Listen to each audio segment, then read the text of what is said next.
Okay. So my name's Craig. I work at Marmalade. I've lived in Puerto Rico for 7 years, and I know a lot about politics here because Puerto Rico is almost as political as Washington is.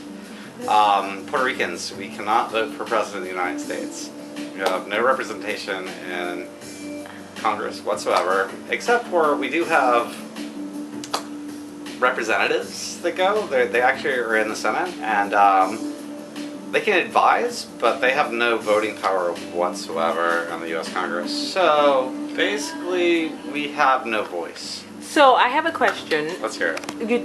Do you vote for congressmen? House of Reps? No. So we have representatives. I believe just in the Senate.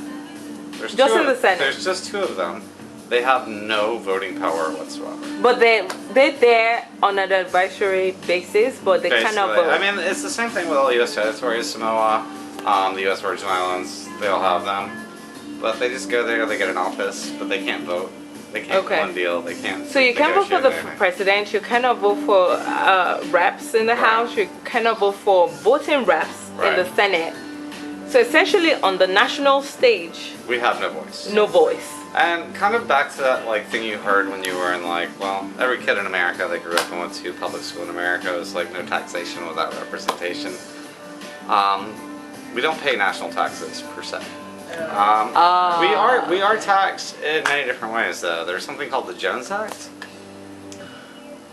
that basically manipulates us into paying U.S. taxes. We can't get things shipped to Puerto Rico unless it's on a U.S. flag vessel. So none of the oil that comes into our islands, none of the resources, nothing that comes onto this island is done without a U.S. flag vessel, which basically means that you're paying probably 3 times the amount for shipping costs. That's our tax. They've done studies that say that Puerto Rico, in actuality, with all the laws passed here, we're paying about 5 times the amount of tax through higher prices, yada yada yada, that citizen of the United States. So I have a question. If this guy's on YouTube, I will murder him. Because I will get shot. Wait. Maybe I'll make it on Instagram if that's okay. I am putting you on YouTube. Just FYI. Alright, so conversation's over? Wait, I have a question.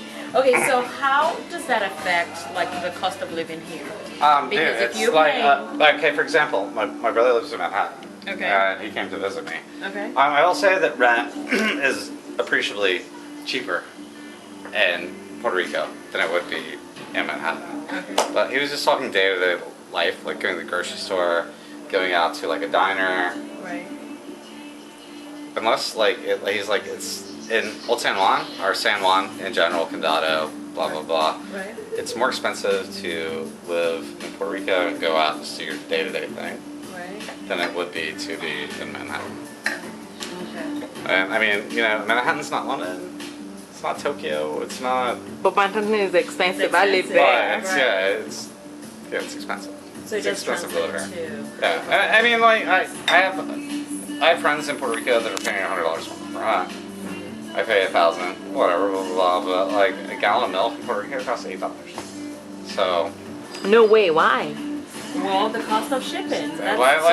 Shipping. We have local farms here.